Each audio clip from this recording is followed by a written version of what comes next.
What if I told you that the most powerful medicine you'll ever take, or the most dangerous poison you'll ever swallow, isn't something outside of you? It's already inside your mind. Every thought you think is either building your body or breaking it down. Every story you repeat to yourself is either stitching you back together or tearing you apart. And the truth is, most people don't realize that their thoughts are silently shaping the way their body feels, heals, and survives. Your mind is like a garden. If you don't plant flowers, you'll grow weeds. I've said countless times. But the weeds of worry, fear, and self-doubt don't just make life harder emotionally. They take a toll on your physical health too. Think about the heartbreak you've been through. That relationship that ended. The one you thought you couldn't survive. You didn't just feel it in your heart. You felt it in your body. You couldn't sleep. You lost your appetite. Your chest ached. Your stomach knotted. Your energy drained. Science tells us this isn't an accident. Emotional pain activates the same parts of the brain as physical pain. Your thoughts, your grief, your constant replaying of memories actually signal your body to hurt. And the same is true for failure. When you feel like you're not enough, when you tell yourself you're worthless, when you let fear define you, your body listens. Stress hormones flood your system. Your immune defenses weaken. Your energy collapses. You get sick more easily. You heal more slowly. You age more quickly.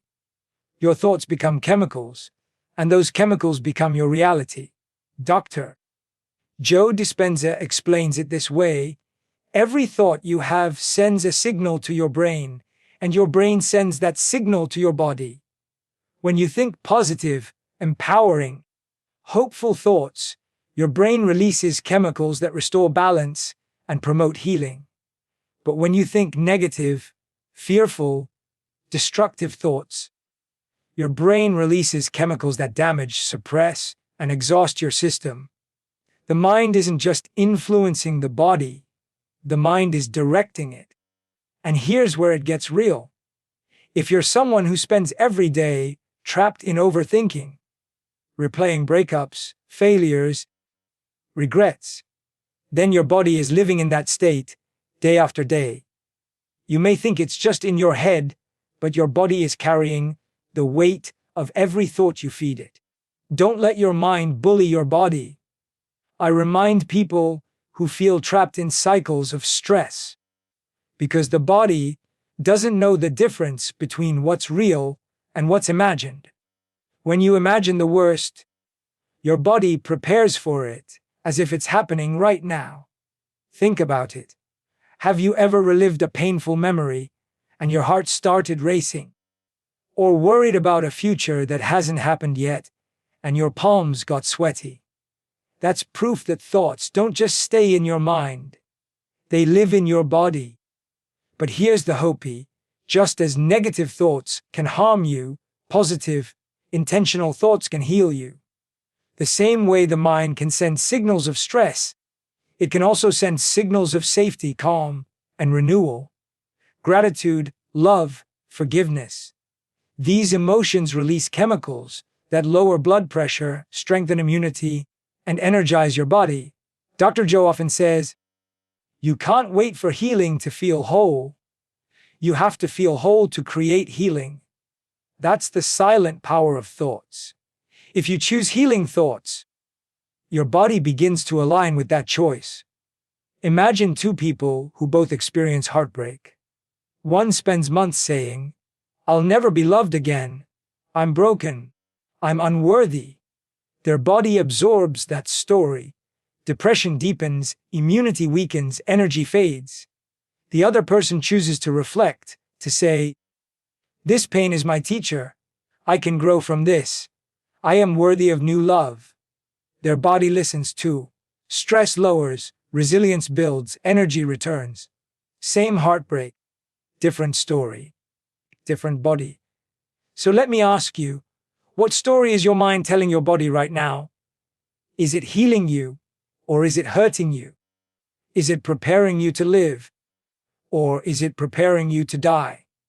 The truth is, most people are poisoning themselves with their own thoughts without even realizing it. And the tragedy is, they believe it's outside forces holding them back, when really it's their own inner dialogue. But here's the good news. If your thoughts have the power to harm you, they also have the power to heal you. The very mind that made you sick can make you strong again. The same thoughts that trapped you can set you free. And this is the beginning. This is where change starts. Not with a pill. Not with a new job. Not with someone else fixing you. It starts here, in the way you choose to think. Because your thoughts are not just invisible words in your head. They are instructions to your body. And every day, you get to decide what instructions you're giving. So, the question you have to ask yourself right now is this: are my thoughts building a body of sickness or a body of strength? Because if your mind has this much power, and it does, then the stakes are higher than you think.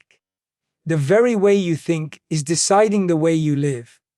And if you don't take control of it, your thoughts will keep writing a story of stress and sickness, one day at a time.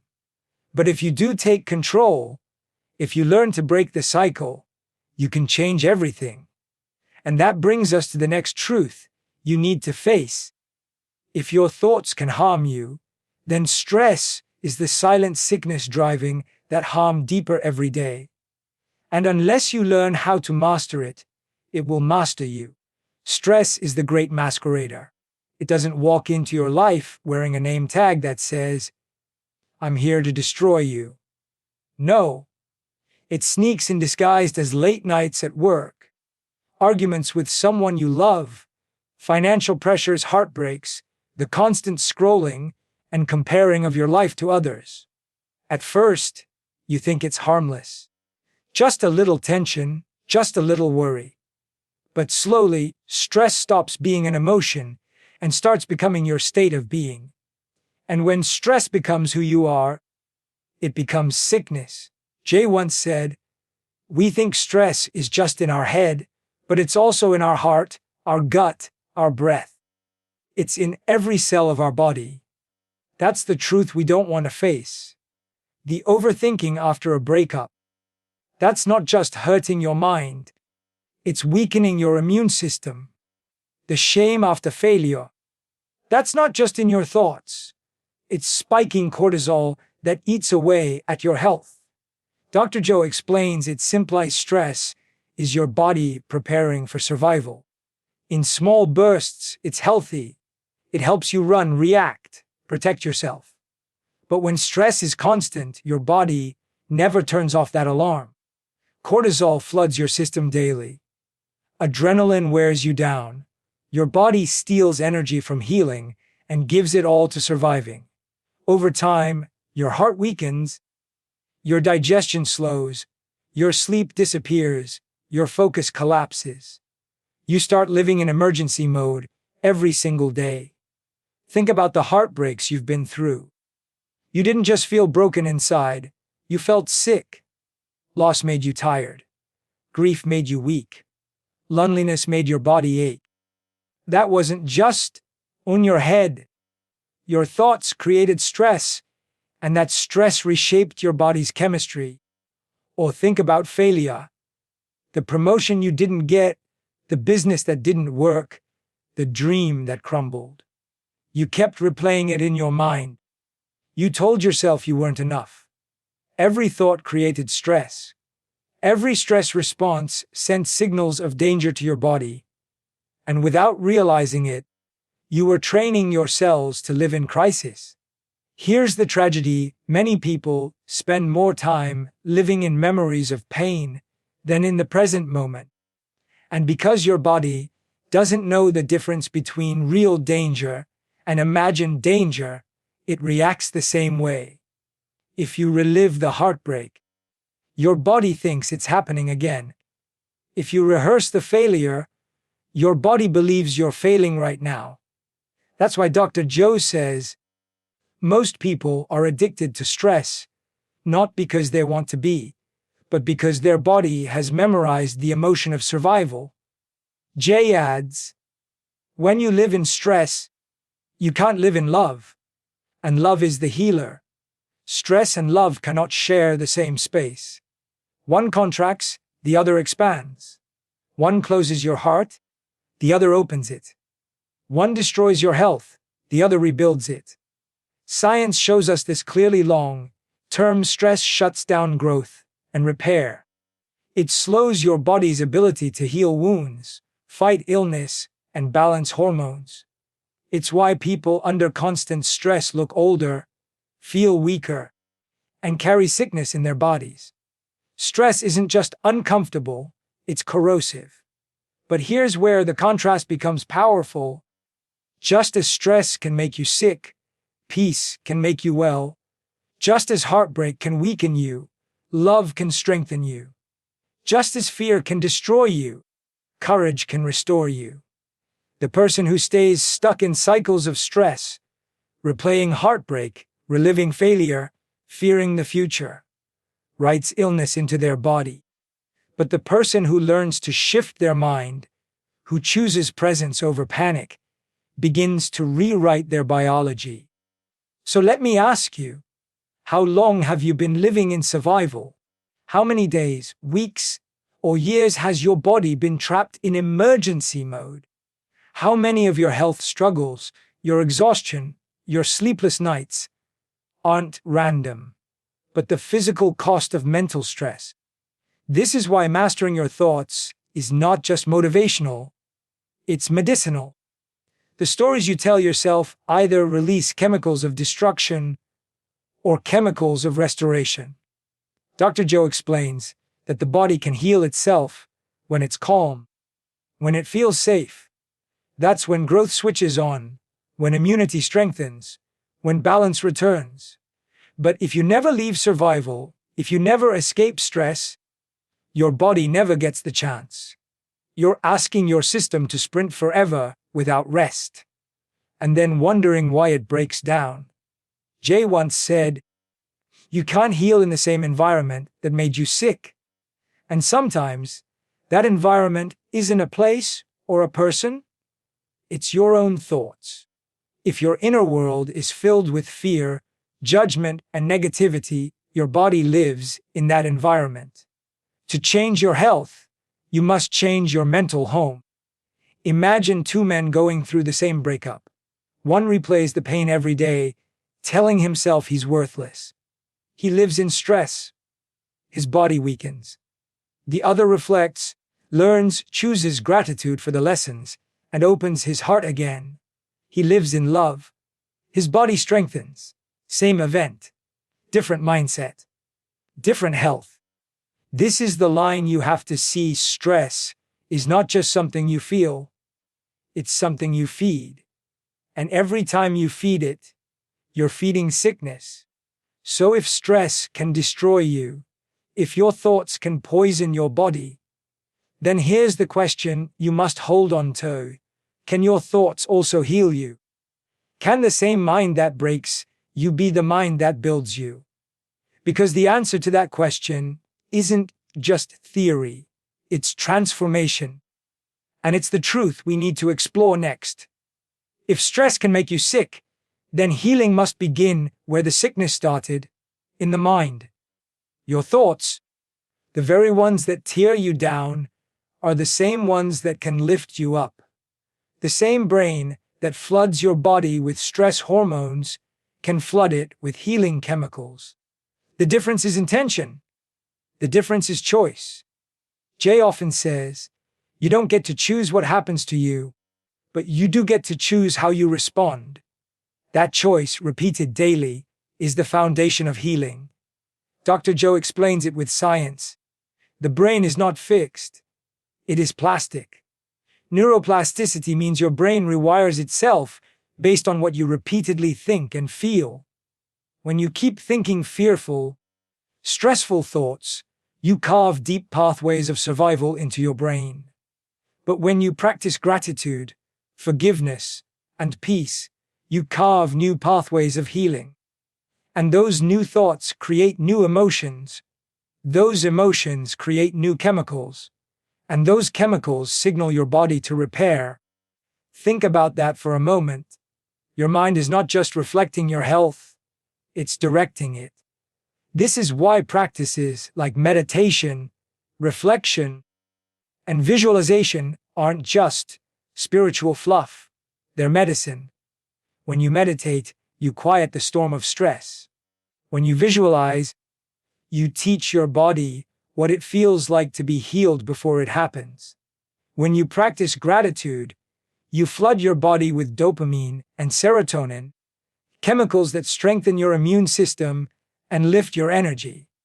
Jay frames it beautifully. The energy you create inside yourself is the energy you give to your life.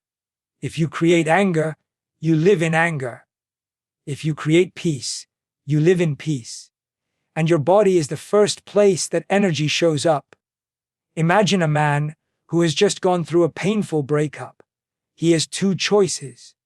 One, he replays the betrayal, fuels anger, feeds resentment. His body listens, stress hormones surge, and he feels weaker by the day. Or two, he takes time daily to reflect, to breathe, to forgive, not because the pain wasn't real, but because he refuses to keep carrying it. His body listens, healing hormones flow, and strength slowly returns. Same heartbreak, different mindset, different outcome. Dr. Joe shares countless stories of people who healed from chronic illness, not just with medicine, but with the mind. People who practiced meditation until their body believed it was whole again. People who replaced despair with gratitude, and their cells responded. The science of epigenetics even shows us that our thoughts can influence which genes turn on and off. Imagine that, the words in your mind flipping the switches of your DNA. That is the power of the healing mind. But here's where it gets real. Healing thoughts don't come naturally. Negative thoughts will always shout louder. Fear will always arrive quicker than courage. Stress will always seem easier than peace. That's why this isn't about waiting for healing thoughts to appear. It's about choosing them, practicing them, building them until they become your new default. Jay often reminds us, you can't always control your first thought, but you can always control your second. The first thought might be fear, but the second can be courage. The first might be doubt, but the second can be faith. The first might be anger, but the second can be forgiveness. And it's that second thought that saves your body from staying trapped in survival. So how do you practice the healing mind? It starts small. Every day, take time to pause. Close your eyes, breathe deeply. Ask yourself, what energy am I creating right now? What story am I feeding my body? If it's stress, you stop.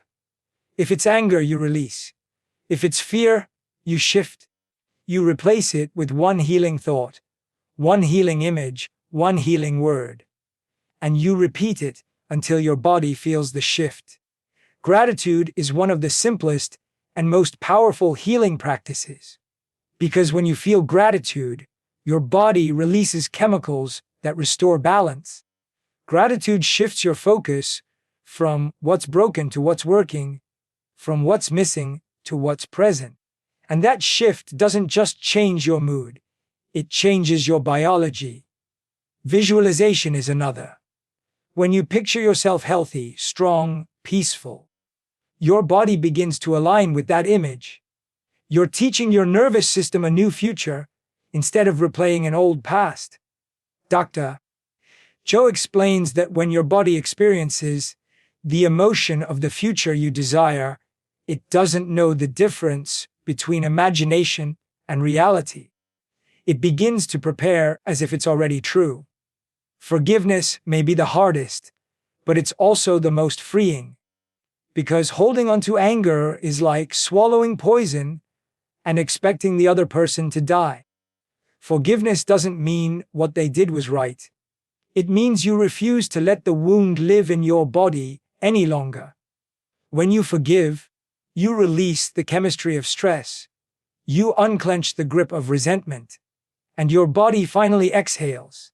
Imagine again two men, both betrayed in love. One keeps the wound open with thoughts of revenge, and the pain festers in his body. The other chooses forgiveness, not because it's easy, but because he refuses to let bitterness own him. His body heals because his mind let go. The healing mind is not magic, it's discipline. It's a practice. And the more you practice, the more you teach your body that healing is possible. Jay says, don't carry your pain longer than you have to. Carry the lesson instead. That's what the healing mind does. It takes the pain, extracts the wisdom, and discards the rest. And when your body learns the lesson, it doesn't need to hold onto the wound anymore. But here's the catch. Even the healing mind can fall back into sickness if it's not grounded in the right mindset. Because choosing healing once is easy. Choosing it every day, in the face of fear, heartbreak, and failure, that's the true test. And that brings us to the final piece. The mindset that locks healing in place. The perspective that keeps you free when your old habits try to drag you back. Without that mindset, even the strongest healing practices will fade. But with it, you can turn temporary change into lasting transformation. Healing isn't a single choice you make once. It's the choice you make every day. The healing mind begins with reflection, grows with discipline, and becomes unshakable when it's rooted in the right mindset. Because without that mindset, you'll always drift back to stress, back to fear, back to the thoughts that once poisoned you. The mindset of freedom begins with responsibility. Jay says, you can't always control the world, but you can control your world. That means no more waiting for someone else to fix you. No more blaming your past. No more letting circumstances decide your health. Freedom comes when you say, I take ownership of my thoughts, my energy, my healing. Darkeling. Joe explains it with science. Every thought is a signal. When you repeat stress, you keep sending danger signals to your body. But when you choose peace, you send signals of safety, and the body responds. Freedom is realizing you don't have to keep broadcasting the old program. You can tune into a new one. The mindset of growth also means choosing meaning over comfort. Comfort says, stay in the same patterns, think the same thoughts, live the same life. Growth says, step into the unknown, rewire your mind, embrace discomfort. And here's the truth, healing often feels uncomfortable at first. Forgiveness burns. Gratitude feels forced. Meditation feels restless. But discomfort is not a sign you're failing. It's a sign you're changing. Discomfort is the price of growth. Jay reminds us. And when you pay that price, you purchase freedom. The mindset of freedom also requires vision. You can't just focus on what you're escaping. You have to focus on where you're going. If you only reflect on sickness, you stay tied to it. But if you begin to imagine health, wholeness, strength, your body follows that picture. Dr. Joe often says, your body believes what your mind rehearses. So rehearse healing, rehearse freedom, rehearse the future you want to live in.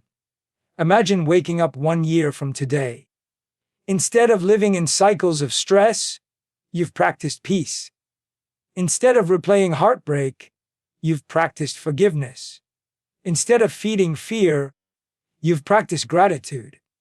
Day by day, your thoughts became habits, your habits became healing, and your healing became freedom. That's not fantasy. It's the inevitable result of daily choice. But here's the challenge: the old patterns will always try to pull you back. Stress will knock. Pain will whisper. fear will rise. The question isn't whether those things will come. The question is whether you'll choose to open the door. Jay puts it simply, your mind can be your best friend or your worst enemy. The choice is yours. And that's the choice you face every single day. So let me ask you, will your thoughts today create sickness, or will they create health? Will they keep you chained, or will they set you free? Your body is listening. Your future is waiting. And your mind is deciding. The truth is this: your mind is either your prison or your pharmacy. The stories you choose are either destroying you or rebuilding you. But the power has always been yours. And when you finally see that, when you take back the power, when you choose health, when you choose freedom, you don't just heal yourself. You create a life that inspires everyone who sees you to heal too. So the final question remains, what story will you tell your body tomorrow morning? The story of fear or the story of freedom?